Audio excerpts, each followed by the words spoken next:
So hello students, तो फटाफट जुड़ जाइए मेरे इस क्लास के साथ। तो आज का दूसरा दिन होने वाला है। पहला दिन हमने 1 से लेकर 40 तक कवर कर लिया था, तो आज हम देखेंगे उसके आगे।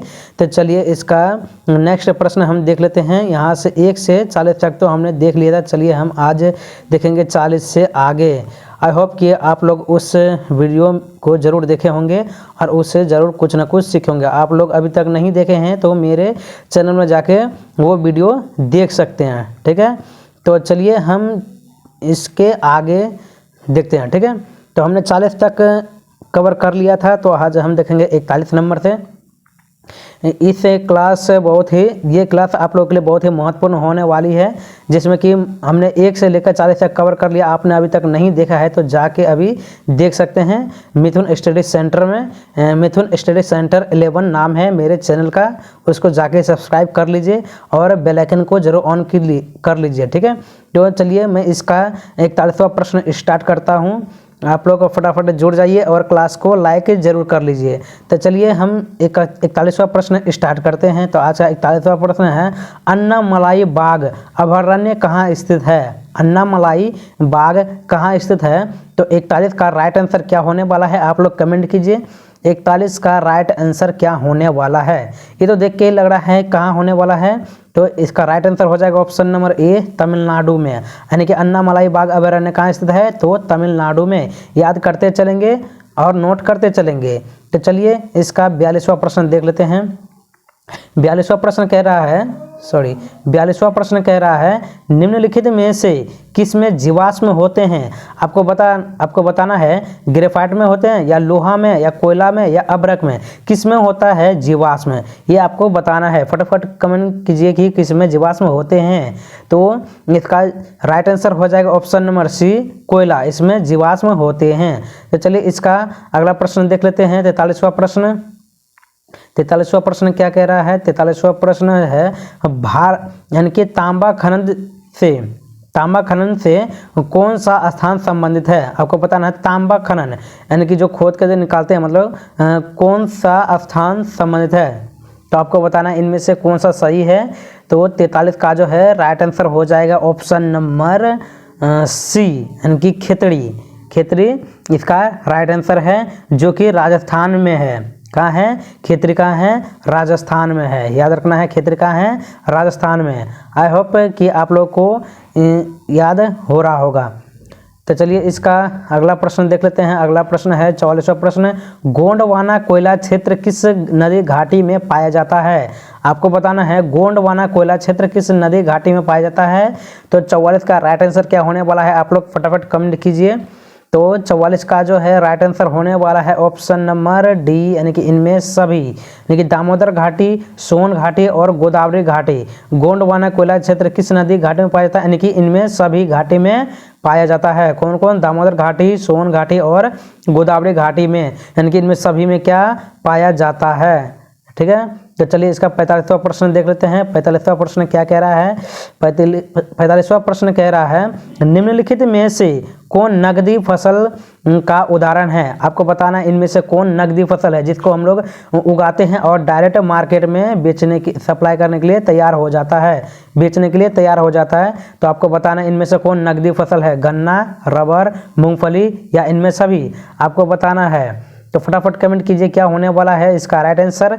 तो 45 का राइट आंसर हो जाएगा ऑप्शन नंबर डी, यानी कि इनमें सभी जो है नकदी फसल है। यानी कि गन्ना भी है नकदी फसल, डायरेक्ट हम लोग बेच सकते हैं, रबर भी है और मूंगफली भी। आई होप कि आप लोग समझ गए होंगे। तो चलिए इसका अगला प्रश्न देख ले हैं। अगला प्रश्न होने वाला है 46वां प्रश्न है, भारत में पहली चीनी मिल किसके द्वारा शुरू की गई? यानी कि आपको बताना है भारत में जो है पहली चीनी मिल किसके द्वारा शुरू की गई? शुरू की गई। तो चलिए 46वां प्रश्न का सही जवाब क्या होने वाला है, कमेंट कीजिए फटाफट। तो 46 नंबर का राइट आंसर हो जाएगा ऑप्शन नंबर सी, यानी कि ब्रिटिश। भारत में पहली चीनी मिल किसके द्वारा शुरू की गई? तो ब्रिटिश के द्वारा शुरू की गई भारत में पहली चीनी मिल। आई होप कि आपको समझ में आ रहा होगा, ठीक है। तो चलिए इसका नेक्स्ट प्रश्न देख लेते हैं। 47वां प्रश्न क्या कह रहा है? इनमें से कौन आकस्मिक प्रबंधन का घटक है? इनमें कौन आकस्मिक प्रबंधन का घटक है? आपको बताना है कौन है। तो इस 47 का राइट आंसर क्या होने वाला है, आप लोग कमेंट कीजिए। तो इसका राइट आंसर हो जाएगा ऑप्शन नंबर डी, इनमें सभी, यानी कि स्थानीय प्रशासन और स्वयंसेवी संगठन और स्थानीय लोग, यानी कि इसका राइट आंसर हो जाएगा ऑप्शन नंबर डी, इनमें सभी क्या है, सही है। तो चलिए इसका 48वां प्रश्न देख लेते हैं। 48वां प्रश्न क्या होने वाला है। 48वां प्रश्न, अभी तक जो नहीं जुड़ चुके हैं इस चैनल में जुड़ जाइए, बहुत ही महत्वपूर्ण सवाल होने वाला है जो कि हूबहू आपके सवाल में छपने वाले हैं, आपके एग्जाम में आने वाले हैं। तो चलिए इसका 48वां प्रश्न देख लेते हैं। 48वां प्रश्न क्या कह रहा है, सरदार सरोवर यानी कि कृत्रिम जलाशय किस नदी पर निर्मित है, किस नदी पर निर्मित है। तो चलिए 48 का राइट आंसर क्या होगा, फटाफट कमेंट कीजिए 48 का राइट आंसर क्या होने वाला है। तो चलिए मैं बता देता हूं, 48 का राइट आंसर होने वाला है ऑप्शन नंबर बी, नर्मदा नदी। कौन सा नदी, नर्मदा नदी, जो कि कहाँ है स्थित है, नर्मदा नदी गुजरात में स्थित है। कहाँ है, गुजरात में स्थित है। यानी कि सरदार सरोवर कृत्रिम जलाशय किस नदी पर स्थित है, नर्मदा नदी, जो कि गुजरात राज्य में स्थित है। तो चलिए इसका 49वां प्रश्न देख लेते हैं। 49वां प्रश्न क्या कह रहा है, फटाफट इस सेशन को लाइक कर दीजिए। तो चलिए 49वां प्रश्न देख लेते हैं। निम्नलिखित में से कौन मानव जनित आपदा है, आपको बताना है किसमें इनमें से कौन मानव जनित आपदा है। एक होता है प्राकृतिक भी होता है और एक होता है मानव निर्मित होता है, ठीक है। यानी कि जो मानव द्वारा होता है वो मानव जनित कहलाता है, जो प्राकृतिक यानी कि अपने आप होता है उसे प्राकृतिक कहते हैं। तो इसमें से आपको बताना है इनमें कौन मानव जनित आपदा है। तो चलिए फटाफट कमेंट कीजिए इनमें कौन मानव जनित आपदा है। देखते हैं किसका राइट आंसर आता है। यानी कि 50 नंबर होगा तो आपका पूछा जाएगा आपका कितना सही हुआ है। तो चलिए हम 49 का राइट आंसर बताते हैं। 49 का राइट आंसर हो जाएगा ऑप्शन नंबर ए, सांप्रदायिक दंगे। ये दंगे जो है कौन कराता है, मनुष्य ही करवाता है, इसीलिए यह एक मानव जनित आपदा है, ठीक है। आई होप कि आप लोग समझ गए होंगे। तो चलिए इसका 50वां प्रश्न देख लेते हैं। 50वां प्रश्न क्या कह रहा है, 50वां प्रश्न जो है, भूकंप संभावित क्षेत्रों में भवनों की आकृति कैसी होनी चाहिए। जहाँ भूकंप जो आता है उसका जो है भवन यानी कि बड़ा बड़ा महल जो है उसका आकृति कैसा होना चाहिए, गोल होना चाहिए या आयताकार होना चाहिए या अंडाकार होना चाहिए या वृत्ताकार यानी कि त्रिभुजाकार या होना चाहिए। तो आपको बताना इनमें से कैसा होना चाहिए। तो फटाफट कमेंट कीजिए इसका राइट आंसर क्या होगा। तो 50 का जो है राइट आंसर हो जाएगा ऑप्शन नंबर बी, आयताकार होना चाहिए। कैसा होना चाहिए, आयताकार होना चाहिए, जिसमें कि आप भूकंप आएगा तो महल जल्दी टूटेगा नहीं, ठीक है। तो चलिए इसका 51वां प्रश्न देख लेते हैं। 51वां प्रश्न क्या कह रहा है। 51 प्रश्न जो है, 51 प्रश्न कह रहा है, कांडला विशेष आर्थिक क्षेत्र कहाँ स्थित है। चलिए इसका राइट आंसर फटाफट कमेंट कीजिए। कांडला यानी कि ये एक बंदरगाह भी है, ठीक है। कांडला बंदरगाह विशेष आर्थिक क्षेत्र कहाँ स्थित है, फटाफट कमेंट कीजिए कहाँ है। 51 का राइट आंसर क्या होने वाला है, फटाफट कमेंट कीजिए। तो मैं बता देता हूँ कि 51 का जो है राइट आंसर हो जाएगा ऑप्शन नंबर ए, गुजरात में स्थित है। कांडला बंदरगाह कहाँ स्थित है, गुजरात में है, ठीक है। तो चलिए इसका हमने पूछा था कि 10 अभी तक सवाल हो चुका है, आपको बताना है 10 में से कितना सही हुआ है। कमेंट कीजिए फटाफट 10 सवाल में से आपका अभी तक कितना सही हुआ है। तो चलिए इसका 52वां प्रश्न देख लेते हैं। कमेंट कीजिए आप लोग कितना सही हुआ है इसका 52वां प्रश्न। तब तक हम लोग देख लेते हैं 22वां प्रश्न कह रहा है, भारतीय डाक विभाग की स्थापना कब हुई थी। भारतीय डाक विभाग की स्थापना कब हुई थी। तो 52 का राइट आंसर क्या होने वाला है। तो 52 का जो राइट आंसर होने वाला है ऑप्शन नंबर बी, 1854। इसका पूरा डेट पूछेगा तो 1 अक्टूबर बताना है। कितना, 1 यानी कि 1 अक्टूबर, क्या 1 अक्टूबर बताना है 1854। भारतीय डाक विभाग की स्थापना कब है, 1 अक्टूबर 1854 होने वाला है। तो नोट कर लेंगे फटाफट। तो चलिए इसका अगला प्रश्न देख लेते हैं। अगला प्रश्न क्या होने वाला है। अगला प्रश्न जो है भारत में ग्रैंड ट्रंक रोड की कुल कितनी लंबाई है। आपको बताना है भारत में ग्रैंड ट्रंक रोड की कुल कितनी लंबाई है। तो चलिए इसका आंसर फटाफट कमेंट कीजिए क्या होने वाला है। तो 53 का जो है राइट आंसर होने वाला है ऑप्शन नंबर डी, 2500 किलोमीटर। कितना, 2500 किलोमीटर। कहाँ है ये, अमृतसर से कहाँ से कहाँ तक, अमृतसर से कहाँ जाती है, अमृतसर से कहाँ जाती है? कोलकाता। कहाँ जाती है? कोलकाता। अमृतसर से कोलकाता जाती है। ठीक है, कितना किलोमीटर? 2500 किलोमीटर। आपको बताना है कितना? 2500 किलोमीटर। आई होप कि आप लोग समझ रहे होंगे। तो चलिए इसका नेक्स्ट प्रश्न देख लेते हैं। नेक्स्ट प्रश्न क्या कह रहा है, यानी कि 54वां प्रश्न देख लेते हैं। 54वां प्रश्न कह रहा है भारत में बिजली उत्पादन में निम्नलिखित में से किसकी हिस्सेदारी सर्वाधिक है? आपको बताना इनमें से किसकी हिस्सेदारी सबसे अधिक है? परमाणु विद्युत, जल विद्युत और वायु विद्युत, यानी कि तापीय विद्युत। इनमें से कौन सा सही है? फटाफट कमेंट कीजिए कौन सा सही होने वाला है। तो 54 का जो है राइट आंसर हो जाएगा ऑप्शन नंबर डी, तापीय विद्युत। कौन सा है? तापीय विद्युत। नोट करते चलेंगे, आप फटाफट कमेंट कीजिए कि किसका कितना सही हुआ है। तो आगे देख लेते हैं। 55वां प्रश्न है, 55 नंबर है, पुराने जलोढ़ को किस नाम से जाना जाता है? आपको बताना जो बाढ़ से जब बहकर आता है, ठीक ना, बाढ़ से जो बहकर आता है वो मिट्टी जो पुराना हो जाता है, सॉरी वो मिट्टी जो पुराना हो जाता है उसे किस नाम से जाना जाता है? खादर, बांगर, रेगुर या लेटेराइट? फटाफट कमेंट कीजिए कौन सा। ये बहुत ही इजी सवाल है, तो आपको बताना है इनमें से कौन सा सही है। तो 55 का जो राइट आंसर हो जाएगा उसे क्या हो जाएगा? ऑप्शन नंबर बी, बांगर कहते हैं। यानी कि जो पुरानी आती है उसे क्या कहते हैं? जो पुराना हो जाता है बांगर कहलाता है, और जो नया होता है उसे क्या? खादर कहते हैं। यानी कि नया वाला को खादर कहेंगे और पुराना वाला क्या कहेंगे? बांगर कहते हैं। ठीक है, आई होप कि आप लोग समझ गए होंगे। तो चलिए इसका नेक्स्ट प्रश्न देख लेते हैं। नेक्स्ट प्रश्न है 56वां प्रश्न। 56वां प्रश्न कह रहा है भारत में तांबा गलाने का पहला कारखाना कहाँ स्थापित हुआ? आपको बताना है भारत में तांबा गलाने का पहला कारखाना कहाँ स्थापित हुआ है। 56 का राइट आंसर क्या होने वाला है? फटाफट कमेंट कीजिए। 56 का राइट आंसर होने वाला है, 56 का जो है राइट आंसर है ऑप्शन नंबर बी, घाटशिला। तांबा गलाने का पहला कारखाना कहाँ स्थापित है? तो घाटशिला। कहाँ है? घाटशिला।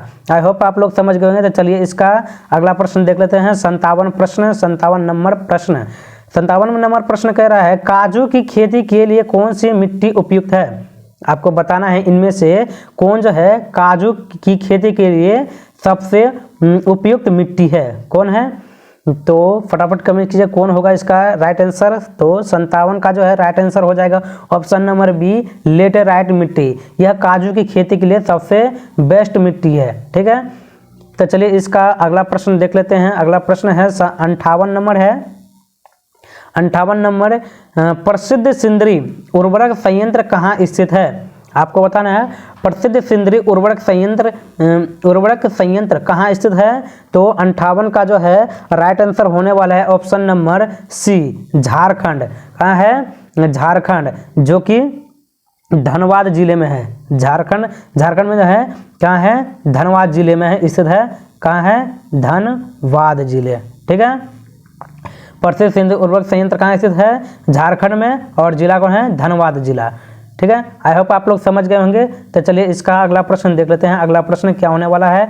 अगला प्रश्न है 59वां प्रश्न, भद्रावती इस्पात कारखाने में लौह अयस्क कहाँ से प्राप्त होता है? आपको बताना है भद्रावती इस्पात कारखाने में लौह अयस्क कहाँ से प्राप्त होता है। तो 59 का राइट आंसर क्या होने वाला है? तो 59 का जो है राइट आंसर होने वाला है ऑप्शन नंबर सी, यानी कि बाबा बुदन की पहाड़ियाँ। ठीक है, भद्रावती इस्पात कारखाने में लौह अयस्क कहाँ से प्राप्त होता है? तो बाबा बुदन की पहाड़ियों से।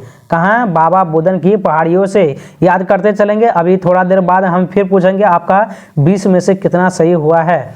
तो चलिए इसका 60वां प्रश्न देख लेते हैं। 60वां प्रश्न है इनमें से कौन भूक्षरण का कारण है? भूक्षरण का कारण है, बताना है इनमें से कौन भूक्षरण का कारण है। तो ऑप्शन नंबर इनमें से कौन सा सही है? तो 60 का ऑप्शन नंबर डी, यानी कि इनमें सभी सही है। भूक्षरण इनमें से सभी सही है, यानी कि तीव्र वर्षा, वनों की कटाई और खनन गतिविधियां, ये सभी जो है भूरक्षण का कारण है। ठीक है, तो चलिए आगे देख लेते हैं। तो हमने कहा था इसके बाद पूछेंगे, तो आप लोग कमेंट कीजिए कि आपका अभी 20 में से कितना सही हुआ है। कितना सही हुआ है फटाफट कमेंट कीजिए, 20 में से कितना सही हुआ है। तो चलिए इसका नेक्स्ट देख लेते हैं। 61वां प्रश्न, मोनाजाइट किस राज्य में प्रचुरता से पाया जाता है? आपको बताना है मोनाजाइट किस राज्य में प्रचुरता से पाया, यानी कि सबसे अधिक पाया जाता है। कौन होगा?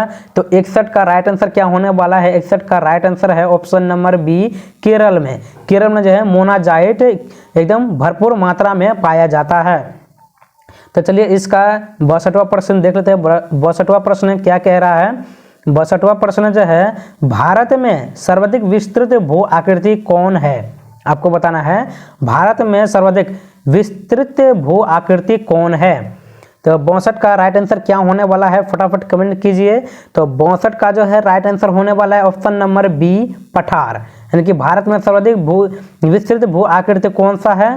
तो पठार है। ठीक है, तो चलिए इसका नेक्स्ट प्रश्न देखते हैं। नेक्स्ट प्रश्न है 63वां प्रश्न। 63वां प्रश्न है, बिहार में अति जल दोहन से किस तत्व का संकेंद्रण बढ़ा है? कौन है? तो इसका राइट आंसर क्या होने वाला है? 63 का जो है राइट आंसर होने वाला है ऑप्शन नंबर बी, आर्सेनिक। यानी कि बिहार में अति जल दोहन से किस तत्व का संकेंद्रण बढ़ा है? तो इसका राइट आंसर हो जाएगा ऑप्शन नंबर बी, आर्सेनिक। ठीक है, तो चलिए इसका अगला प्रश्न देख लेते हैं। अगला प्रश्न है 64वां प्रश्न। 64वां प्रश्न कह रहा है, कांवड़ झील कहाँ स्थित है? आपको बताना है कांवड़ झील जो है किस राज्य में स्थित है, यानी किस जिला में स्थित है। किस जिला में स्थित है, आपको बताना है कांवड़ झील किस जिले में स्थित है। तो 64 का राइट आंसर क्या होने वाला है? फटाफट कमेंट कीजिए, ये बहुत ही ईजी सवाल है। तो 64 का जो है राइट आंसर होने वाला है ऑप्शन नंबर ए, बेगूसराय जिले में स्थित है कांवड़ झील।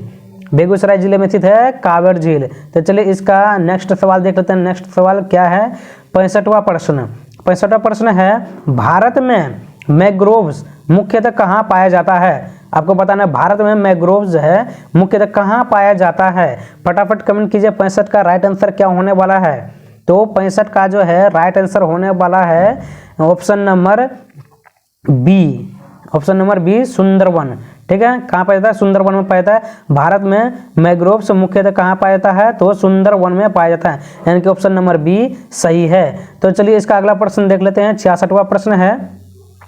66वां प्रश्न क्या कह रहा है? किस खनिज को उद्योग की जननी माना जाता है? आपको बताना है कौन सी खनिज को उद्योग की जननी माना जाता है। सोना को, तांबा को, मैग्नीज को या फिर लोह अयस्क को। इनमें से कौन सा सही है? कमेंट कीजिए। तो 66 का जो है राइट आंसर होने वाला है ऑप्शन नंबर डी, यानी कि लोह अयस्क को खनिज की क्या कहा जाता है? जननी माना जाता है, यानी कि उद्योगों का जननी माना जाता है। किसको? लोह अयस्क को। आई होप कि आप लोग समझ रहे होंगे। तो चलिए इसका अगला प्रश्न देख लेते हैं। 66वां प्रश्न। 66वां प्रश्न क्या कर रहा है? पूर्वोत्तर रेलवे का मुख्यालय कहाँ स्थित है? आपको बताना है पूर्वोत्तर, यानी कि वह पूर्व, पश्चिम, उत्तर, दक्षिण। आपको बताना है पूर्वोत्तर रेलवे का मुख्यालय कहाँ है। पूर्वोत्तर रेलवे का मुख्यालय कहाँ है? तो 67 का राइट आंसर होने वाला है ऑप्शन नंबर डी, पूर्वोत्तर बोला है, यानी कि पूर्व और उत्तर, यानी कि इसके बीच वाला। ठीक है, इसके बीच वाला पूछा है। कौन है? गोरखपुर। कहाँ है? गोरखपुर। ठीक है, आई होप कि आप लोग समझ गए होंगे। गोरखपुर कहाँ है? तो बोलेंगे तो उत्तर प्रदेश में है। गोरखपुर कहाँ है? उत्तर प्रदेश में। तो चलिए आगे देख लेते हैं 68वां प्रश्न। 68वां प्रश्न क्या कह रहा है? 68वां प्रश्न है, बिहार के किस जिले में नहरों द्वारा सर्वाधिक सिंचाई होती है? बिहार में बोला है, बिहार में किस जिले में नहरों द्वारा सबसे ज़्यादा खेती होती है? तो आपको बताना है किस में? रोहतास में, सिवान में, पटना में या पश्चिम चंपारण में। किस में सबसे ज़्यादा नहरों द्वारा सिंचाई होती है? आपको बताना है। तो फटाफट कमेंट कीजिए इसका राइट आंसर क्या होने वाला है। तो 68 का जो है राइट आंसर होने वाला है 68 का ऑप्शन नंबर ए, रोहतास जिले में जो है नहरों द्वारा सर्वाधिक सिंचाई होती है। कहाँ होता है? रोहतास जिले में। तो चलिए इसका 59वां प्रश्न देख लेते हैं। 69वां प्रश्न देख लेते हैं। 69 प्रश्न क्या कह रहा है? 69 नंबर जो है, पंचायत समिति का कार्यकाल क्या होता है? आपको बताना है जो पंचायत में जो है कार्यकर्ता जो उसका कार्यकाल कितना वर्ष का होता है? कितना वर्ष का होता है? 2 वर्ष का, 3 वर्ष का, 5 वर्ष का या 7 वर्ष का? यानी आपको बताना है कितने वर्ष का होता है। तो 69 का राइट आंसर क्या होने वाला है? ये बहुत ही इजी सवाल है, आपको जवाब देना है। ठीक है, देखते हैं कितना का जवाब आता है। तो 69 का जो है राइट आंसर होने वाला है ऑप्शन नंबर सी यानी कि 5 वर्ष का होता है। कितना? 5 वर्ष का, यानी कि ऑप्शन नंबर सी जो है राइट आंसर होने वाला है। तो चलिए इसका 70वां प्रश्न देख लेते हैं। 70वां प्रश्न क्या कह रहा है? 70 प्रश्न जो है, नगर निकायों का संबंध किस संवैधानिक संशोधन से है? आपको बताना है नगर निकायों का संबंध जो है किस संवैधानिक संशोधन से है। तो बताना है आपको इनमें से कौन सा सही है। तो 70 का जो है राइट आंसर हो जाएगा ऑप्शन नंबर डी, 74वें संवैधानिक संशोधन है, 74वें। तो इसका राइट आंसर हो जाएगा ऑप्शन नंबर डी। ठीक है, तो चलिए इसका अगला प्रश्न देख लेते हैं। 71वां प्रश्न आपको बताना है अभी तक 30 में से आपका कितना सही हुआ है। तो चलिए इसका 71वां प्रश्न देख लेते हैं। समवर्ती सूची पर किसे कानून बनाने का अधिकार होता है? आपको बताना है समवर्ती सूची। ठीक है, समवर्ती सूची पर किसे कानून बनाने का अधिकार होता है?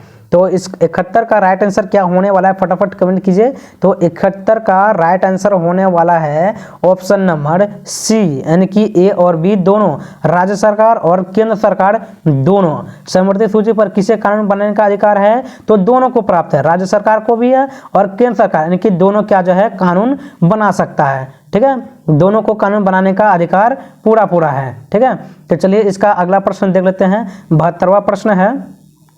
72वां प्रश्न क्या कह रहा है? ग्राम पंचायत में निम्नलिखित में से किसके लिए स्थान आरक्षित है? आपको बताना है ग्राम पंचायत में किसके लिए स्थान आरक्षित है।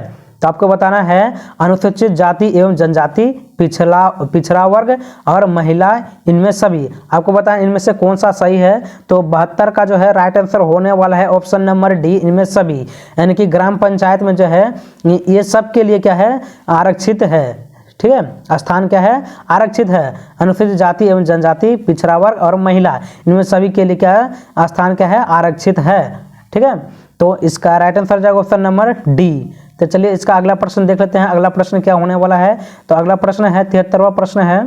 73वां प्रश्न कह रहा है निम्नलिखित में से कौन एक केंद्र शासित प्रदेश है? तो आपको बताना इनमें से कौन सा केंद्र शासित प्रदेश है? केरल, जम्मू कश्मीर, तेलंगाना या मणिपुर। तो चलिए ये बहुत ही इजी सवाल है, इसका जवाब आप लोग को देना है इनमें से कौन सा सही होगा। तो मैं बता देता हूँ। तो केंद्र शासित प्रदेश 8 होता है, भारत में 28 राज्य होता है और 8 केंद्र शासित प्रदेश है। तो आपको बताना इनमें से कौन सा केंद्र शासित प्रदेश है। तो जम्मू कश्मीर जो है एक केंद्र शासित प्रदेश है। ठीक है, चलिए आगे देख लेते हैं 73वां प्रश्न। आई होप कि आप लोग को ये समझ में आया होगा। तो चलिए 74वां प्रश्न देख लेते हैं। 74वां प्रश्न क्या कह रहा है? 74वां प्रश्न है पंचायत समिति का प्रधान कौन होता है? आपको बताना है पंचायत समिति का जो है प्रधान कौन होता है। 74 का राइट आंसर क्या होने वाला है? आप लोग कमेंट कीजिए। ठीक है, तो 74 का जो है राइट आंसर होने वाला है ऑप्शन नंबर बी, प्रमुख। प्रमुख जो होता है पंचायत समिति का प्रधान होता है। कौन होता है? प्रमुख। पंचायत समिति का प्रधान कौन होता है? तो प्रमुख होता है। याद करते चलेंगे और नोट करते चलेंगे। ठीक है, कमेंट कीजिए कि आप लोग का अभी तक कितना सही हुआ है। तो चलिए इसका अगला सवाल देख लेते हैं। 75वां प्रश्न है नेपाल में लोकतंत्र की वापसी कब हुई? आपको बताना है नेपाल में, यानी कि नेपाल देश जो है उसकी उसमें जो है लोकतंत्र की वापसी कब हुई? नेपाल में लोकतंत्र की वापसी कब हुई? तो 75 का राइट आंसर क्या होने वाला है? 75 का जो है राइट आंसर होने वाला है ऑप्शन नंबर सी, 2006। यानी कि नेपाल में लोकतंत्र की वापसी कब हुई? तो 2006 में, यानी कि इसका पूरा डेट पूछेंगे 24 अप्रैल 2006। तो चलिए इसका नेक्स्ट प्रश्न देख लेते हैं। 76वां प्रश्न है। 76वां प्रश्न क्या कह रहा है? कितनी जनसंख्या पर जिला परिषद का गठन होता है? आपको बताना है कितनी जनसंख्या पर जिला परिषद का गठन होता है। तो इसका राइट आंसर होने वाला है क्या? आप लोग कमेंट कीजिए फटाफट। 76 का जो है राइट आंसर होने वाला है ऑप्शन नंबर डी, यानी कि 50,000 जनसंख्या पर क्या होता है? जिला परिषद का गठन होता है। ठीक है, 50,000 जनसंख्या पर जिला परिषद का क्या होता है? गठन होता है। तो इसका राइट आंसर हो जाएगा ऑप्शन नंबर डी, 50,000। तो चलिए इसका अगला प्रश्न देख लेते हैं। 77वां प्रश्न क्या कह रहा है? 77वां प्रश्न है नगर निगम का कार्यपालक पदाधिकारी कौन होता है? आपको बताना है इनमें से कौन सही है। नगर निगम का कार्यपालक पदाधिकारी कौन होता है? तो 77 का राइट आंसर क्या होने वाला है, फटाफट कमेंट कीजिए। तो 77 का जो है राइट आंसर होने वाला है ऑप्शन नंबर सी, नगर आयुक्त। क्या होता है? नगर आयुक्त होता है। कौन होता है? नगर आयुक्त। 77 का राइट आंसर हो जाएगा ऑप्शन नंबर सी। यह जो है सरकार बनाते हैं, यही क्या होता है? सरकार बनाते हैं। तो चलिए इसका अगला प्रश्न देख लेते हैं, 78वां प्रश्न। 78वां प्रश्न क्या कह रहा है? लोकतंत्र का प्राण किसे कहा जाता है? आपको बताना है इनमें से जो है लोकतंत्र का प्राण किसे कहा जाता है? मीडिया को कहा जाता है, दल समिति, राज समिति को कहा जाता है, इनकी राजनीतिक दल को कहा जाता है, संसद का या सर्वोच्च न्यायालय को कहा जाता है। इनमें से कौन सा सही है आपको बताना है। तो 78 का राइट आंसर क्या होने वाला है? 78 का जो राइट आंसर होने वाला है ऑप्शन नंबर डी, सर्वोच्च न्यायालय को क्या कहा जाता है? लोकतंत्र का प्राण कहा जाता है। लोकतंत्र का प्राण किसे कहा जाता है? तो ऑप्शन नंबर डी, सर्वोच्च न्यायालय को क्या कहा जाता है? लोकतंत्र का प्राण कहा जाता है। आई होप कि आप लोग समझ गए होंगे। तो चलिए इसका 69वां प्रश्न देख लेते हैं। 79वां प्रश्न, 79वां प्रश्न है, बंबई राज्य का विभाजन कर किस राज्य का गठन किया गया? आपको बताना है बंबई राज्य का विभाजन मतलब अलग करके किसका गठन किया गया है, कौन सा राज्य का गठन किया गया है? तो आपको बताना है। तो 79 का राइट आंसर हो जाएगा ऑप्शन नंबर सी, ए और बी दोनों का, यानी कि गुजरात और महाराष्ट्र बनाया गया था। बंबई राज्य को विभाजन कर किसको बनाया गया था? गुजरात राज्य और महाराष्ट्र दोनों का क्या अलग किया गया था। ठीक है, आई होप कि आप लोग समझ गए होंगे। तो चलिए इस चैप्टर का जो इस क्लास का जो है अंतिम प्रश्न देख लेते हैं। 80वां प्रश्न है। 80वां प्रश्न क्या कह रहा है? यूरोपीय संघ का मुख्यालय कहाँ है? इसका जवाब आप लोग को देना है, यूरोपीय संघ का मुख्यालय कहाँ है? तो इसका राइट आंसर क्या होने वाला है? तो अभी तक आप लोग का कितना सही हुआ है कमेंट कीजिए। अभी तक आप लोग का कितना सही हुआ है कमेंट कीजिए। तो और इसका राइट आंसर भी दीजिए क्या होने वाला है। तो 80, तो मैं बता देता हूँ 80 का जो है राइट आंसर होने वाला है ऑप्शन नंबर बी, ब्रसल्स। कौन है? ब्रसल्स। यूरोपीय संघ का मुख्यालय कहाँ है? तो ब्रसल्स। आई होप आप लोग समझ रहे होंगे और इस क्लास में आप लोग को बहुत कुछ सीखने को मिला होगा। और ऐसे ही वीडियो देखने के लिए हमारे चैनल को सब्सक्राइब कर ले और अपने दोस्तों को ज़रूर इसमें जोड़ ले और इस चैनल को ज़्यादा से ज़्यादा शेयर करें और सब्सक्राइब जरूर कर ले, वीडियो को लाइक भी कर लीजिए। तो चलिए मिलते हैं नेक्स्ट वीडियो में, तब तक के लिए बाय। और इस वीडियो में आने के लिए बहुत बहुत धन्यवाद। तो चलिए मिलते हैं नेक्स्ट वीडियो में।